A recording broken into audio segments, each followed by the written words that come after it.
स्वागत है आप सभी का। आप लोग देख रहे हैं बुद्धास टीचिंग चैनल और हम यहाँ महाकारुणिक तथागत बुद्धा और उनके शिक्षाओं के विषय में चर्चा करते हैं।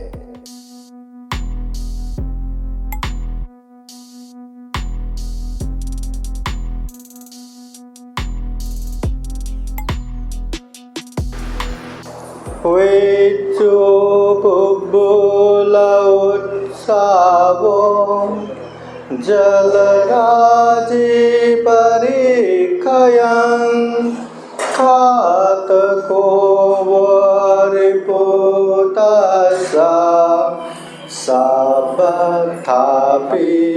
Avariyo।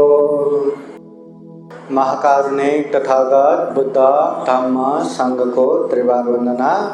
परम पूजनीय बोधिसत्व डॉक्टर बाबा साहब अम्बेडकर, उपस्थित भिक्षु संघ, श्रामणगण तथा संबोधि बुद्ध विहार में उपस्थित संपूर्ण श्रद्धा संपन्न बुद्धि संपन्न उपासक उपासिकाएं।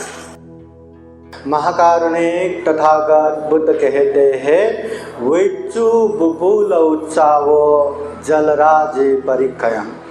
ये जो हमारा जीवन है, जिसे हम बहुत अच्छा मानते हैं, जिसे हम खूब तरह से अच्छा है करके अनेक तरह से भोग करके बैठते हैं, ये जो जीवन है, ये जो शरीर है, इसका वास्तविकता क्या है तथागत बुद्ध उदाहरण के साथ बताते हैं।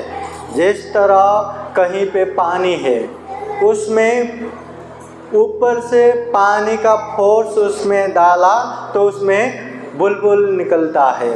वो बुलबुल दिखने में इतना कलरफुल रहता है, इतने इंद्रनी पूरा कलरफुल रहता है, कितना अच्छा दिखता है।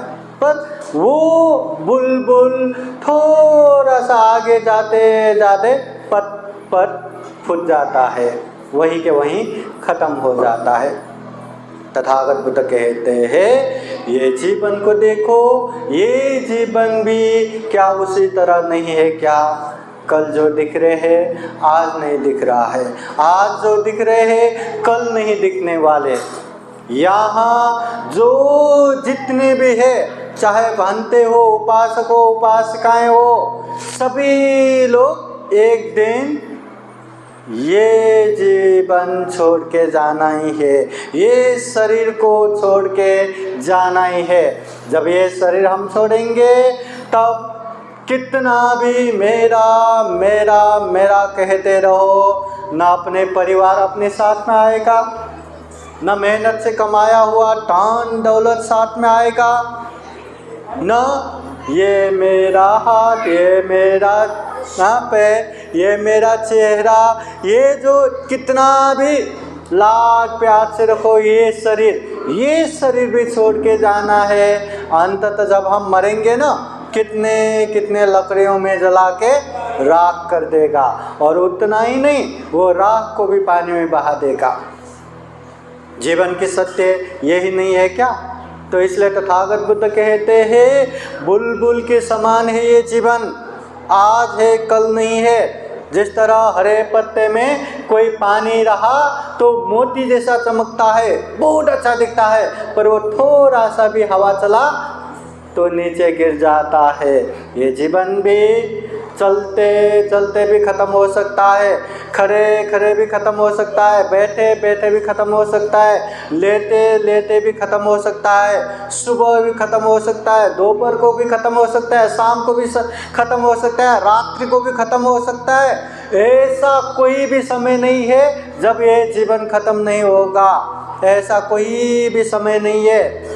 देखो ना, बहुत सारे लोग माँ के पेट में ही मर जाते हैं, कितने सारे लोग जन्म होते ही मर जाते हैं, बालक काल में मर जाते हैं, जवानी में मर जाते हैं, अर्धवयस्क में मर जाते हैं, बुढ़ापे में मर जाते हैं, मगर हमेशा यहाँ जी रहे हैं या जीते हैं ऐसा कोई भी नहीं। जिसके पास तथागत बुद्ध कहते हैं महासंपत्ति संपदा यथा सता मताइद, जिसके पास इतना धन दौलत है, इतना धन दौलत है कि उसको पता ही नहीं कि मेरे पास कितना धन दौलत है, इतना अकूत अल्लाह अनगिनत, जिसके पास इतना धन संपत्ति है वो भी हमेशा इस दुनिया में जिंदा नहीं रहते। बीमार हो तो दुनिया के एक से एक डॉक्टर को दिखा सकते हैं, क्योंकि पैसा है, कितना भी खर्चा करना पड़े वो खर्चा कर सकते हैं, प्लास्टिक सर्जरी कर सकते हैं, ऑपरेशन कर सकते हैं, कुछ भी कर सकते हैं। मगर इतना धन दौलत वाला भी हमेशा इस दुनिया में जीते नहीं है, एक दिन मरते ही है। दुनिया का यही सत्य है। इसलिए तथागत बुद्ध कहते हैं पावय मरना सती, मरना है, ये बात हमेशा याद रखो।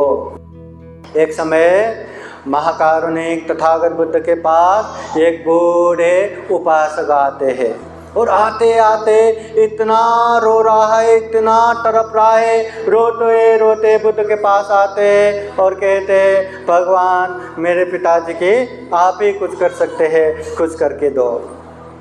बुद्ध कहते हैं उपासक शांति से बैठो और बताओ क्या हुआ। तो वो उपासक कहते हैं भगवान मेरे पिताजी जिसे मैं बहुत चाहता हूँ, मेरे पिताजी गुजर गए, तो मेरे पिताजी अच्छे जगह पे जाए, सुगति में जाए, इसके लिए आपको कुछ करके देना पड़ेगा। क्योंकि मैंने सुना है आप बुद्ध है, आप तथागत है, आप कुछ भी कर सकते हैं, तो मेरे पिताजी के लिए कुछ करके दो।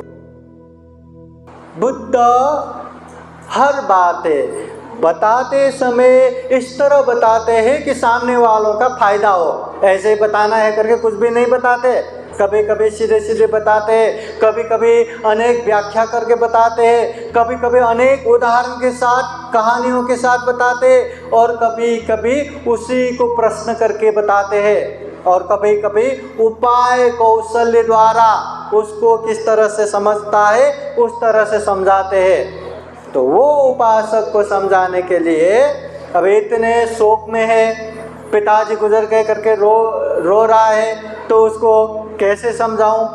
तो बुद्ध कुछ उपाय करते हैं और कहते हैं ठीक है, अगर कुछ करके देना है तो करके देते हैं। ऐसा करो, 2 मट्टी का बर्तन ले लो, एक में घी भरो, एक में रेती भरो। तो वो उपासक हाँ ठीक है, अभी पैसे वाला है, तुरंत नौकर को बुला के 2 बर्तन, एक में घी एक में रेती डाल के बुला लेते हैं, और खुश होता है कि बुद्ध कुछ तो करने वाले हैं। तो तथागत बुद्ध उसको लेके एक नदी किनारे लेके जाते हैं और कहते हैं उपासक अब ऐसा करो, जिसमें रेती है वो पानी के ऊपर तोड़ दो। तोड़ दिया, उसमें के सारे रेती नीचे पानी के नीचे गया। फिर तथागत बुद्ध कहते हैं अभी जो घी है उसको भी तोड़ दो। उसको भी तोड़ दिया, उसका घी सारा का सारा पानी के ऊपर ही रह गया।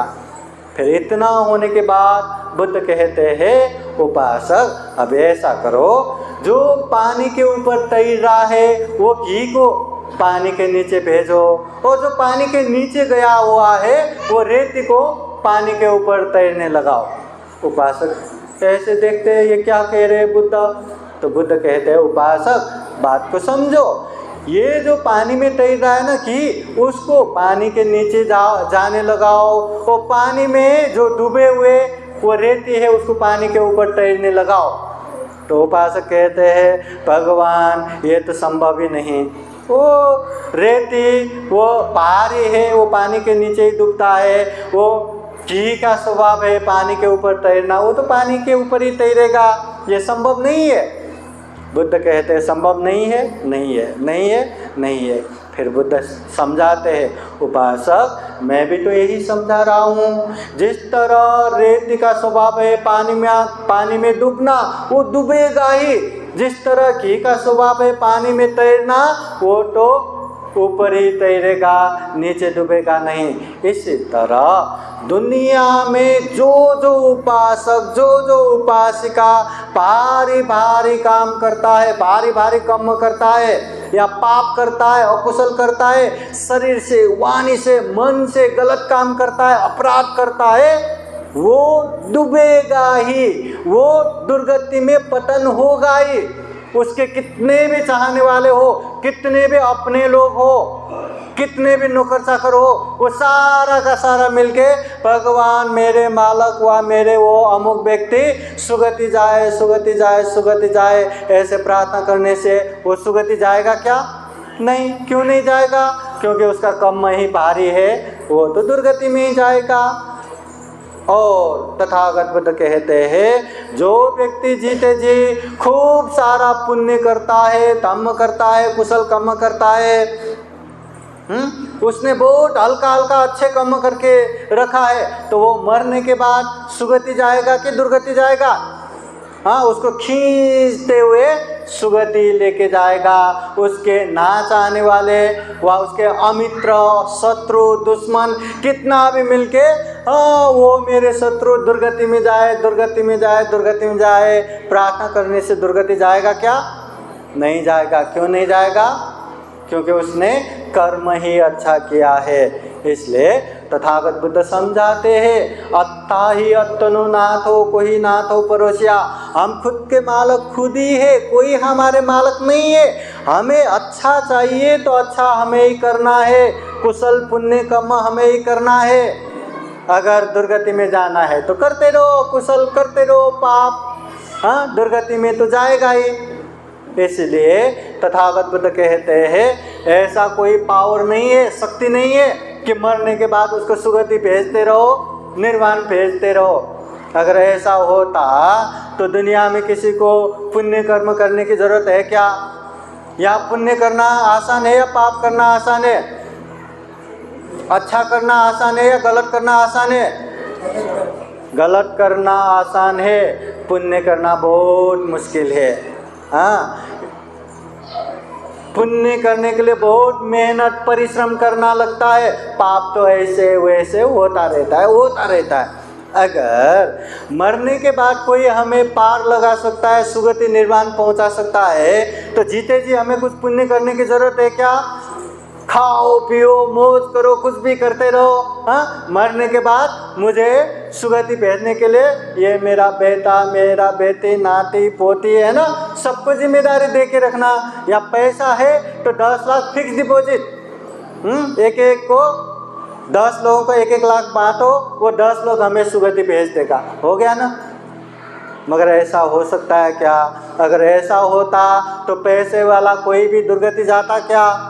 वो तो 1-1 करोड़ दे के पहले ही सुगति सुरक्षित करता और जीते जी कुछ भी करके बेचता। इसलिए बुद्ध कहते हैं पुण्य ऐसा करो, धम्म ऐसा करो कि आपके ना चाहने वालों के लाख कोशिशों के बावजूद भी आप दुर्गति पतन ना हो।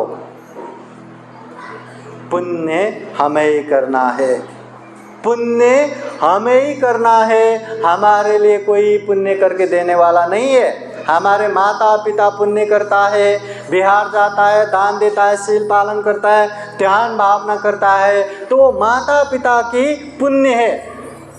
तो पुण्य हमें मिलेगा क्या? आप लोगों को पता है ना, माहिती है ना, ये कि माँ के पेट से जन्म हुए सगे भाई भाई भी, सगे बहन बहन भी एक समान है क्या? कोई बहुत सुखी शांति रहता है और कोई बहुत ही दुखी चिड़चिड़ा रहता है। क्यों? क्योंकि उसका कर्म अलग है, उसका कर्म अलग है। जो अच्छा करता है जीवन में सुख शांति मिलेगा, जो बुरा करता है जीवन में दुख अशांति मिलेगा। अब यहाँ बिहार में रहते हुए भी, धम्म देशना संघ कार्य में जुड़ते हुए भी कितने लोग पुण्य कार्य में सहभागी होते हैं, पुण्य करते रहते हैं, और कितने लोग ये पुण्य से बहुत दूर दूर होते रहते हैं। समझ में आया क्या? अच्छे पुण्य कार्य में रह के जो अरे ये धम्म देशना सुनना, परित्राण सुनना बहुत बड़ा दुर्लभ है, पुण्य है करके श्रद्धा चित्त से भर भर के रहेंगे, उन लोगों के लिए तो पुण्य ही पुण्य है। मगर नहीं, कोई उपासक उपासिका, अरे ये कार्यक्रम जल्दी ख़त्म करना है, लोगों को खाना खिलाना है, कब ख़त्म होगा, ये वो करके मन में चिड़चिड़ा होकर द्वेष उत्पन्न करके बैठेंगे तो पुण्य होगा क्या, धम्म होगा क्या? इसलिए अत्ताई अत्तनु, ना तो हम खुद के मालक खुद ही है, कोई हमारे मालक नहीं। पुण्य कर रहे वो हम ही है, पाप कर रहे हम ही है। एक बात ध्यान रखिए, जो बीत चुका है उसे हम एडिट नहीं कर सकते, उसको सुधारा नहीं जा सकते। जो भविष्य है उसको देख नहीं सकते, मगर ये जो वर्तमान समय है ना, ये हमारे हाथ में ही है। हम चाहे तो खूब अच्छे से अच्छे पुण्य धम्म करके आगे बढ़ सकते हैं, और हम चाहे तो दुनिया के सबसे गलत अकुशल पाप भी कर सकते हैं। ये वर्तमान समय हमारे हाथ में है। वर्तमान समय अच्छा रहा तो भविष्य निश्चित रूप से अच्छा ही होगा। पहले अच्छा किया था, अभी अच्छा हो रहा है, अभी अच्छा करेंगे तो भविष्य में भी अच्छा होगा। पहले कुछ बुरा किया था इसलिए अब बुरा हो रहा है, अब बुरा करेंगे तो भविष्य में भी बुरा होगा ही। इसलिए तुम में ही कि चंगा तपो अखा तारो तथागता। बुद्ध कहते हैं करना हमें ही है, चलना हमें ही है, बुद्ध केवल राह दिखाता है। ये दुख है, ये दुख का कारण तृष्णा है, ये दुख मुक्त निर्वाण है, ये निर्वाण पहुंचने का मध्यम मार्ग है, आर्य अष्टांगिक मार्ग है, शील समाधि प्रज्ञा का मार्ग है। बुद्ध केवल बताते हैं, चलना हमें ही है। बुद्ध किसी को तथास्तु करके वरदान नहीं देते, निर्वाण नहीं पहुंचा देते। बस बुद्ध मैत्री करुणा पूर्वक उनको समझा सकते हैं, और वो समझ के करना हमें ही है। इसलिए उपासक उपासिकाएं आज के समय ज़्यादा उपदेश न देते हुए, और एक ऑप्शन छोड़ के भी जाता हूँ, अभी जो ये शूटिंग हो रहा है ये बुद्धास टीचिंग चैनल में आएगा, और बुद्धास टीचिंग चैनल में खूब सारा मराठी में, हिंदी में, इंग्लिश में धम्म देशना परित्राण भर भर के पड़ा है। आप लोग घर के टीवी में या मोबाइल में हर दिन देखते देखते जा सकते हैं, अपनों को भी भेज सकते हैं। बस ध्यान ये रहना कि करना हमें ही है, इसलिए जितना हो सके उतना अच्छा धम्म का माहौल हमें ही बनाना है, हमारे लिए कोई बना के नहीं देगा। इसलिए आप पुण्य करो, पुण्य करने वाले को जमा करो। आप दान दो, दान करने वालों को जमा करो। शील पालन करो, शील पालन करने वालों से मिल के रहो। ध्यान भावना करो, ध्यान करने वालों के साथ मिल के रहो।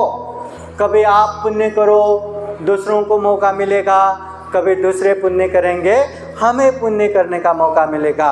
पुण्य का माहौल बनाना ही है, बनाना ही चाहिए, क्योंकि ये इतना दुर्लभ, अमूल्य, सर्वश्रेष्ठ मनुष्य जीवन है। जितना पुण्य करेंगे उतना ये जीवन के लिए भी सफल सार्थक होगा, दुख मुक्ति निर्वाण प्राप्ति के लिए भी आसान होगा। इसलिए यही कामना करते हैं। आज हमने जो शील याचना किया, बुद्ध धम्म संघ के आनंद गुण धम्म और आशीर्वाद से भरा हुआ परित्राण श्रवण किया, धम्म देशना श्रवण किया, ये दान किया, जितना भी हम कर रहे ये पुण्य है, धम्म है। इस पुण्य के अनुभव से विशेषतः काल कथित दिवंगत उपासक उपासिकाएं, उन लोगों को सुगति प्राप्त हो, निर्वाण प्राप्त हो। जो भी जीवित है, संपूर्ण परिवार, बंधु बांधव, मित्रजन, सभी के जीवन में सुख हो, शांति हो, मंगल हो, कल्याण हो। जीवन में ढेर सारे पुण्य धम्म करते हुए ये दुर्लभ, यह अमूल्य, ये सर्वश्रेष्ठ मनुष्य जीवन को सफल बना सके, सार्थक बना सके, ऐसी कामना करते हुए यह धम्म देशना यही समापन करते हैं। सबका मंगल हो, सबका कल्याण हो। भवतु सबका मंगलम। साधु साधु साधु साधु साधु। बुद्धं नमामि, बुद्ध को नमन करता हूँ। धम्मं नमामि, धम्म को नमन करता हूँ। संघं नमामि। संघ को नमन करता हूँ।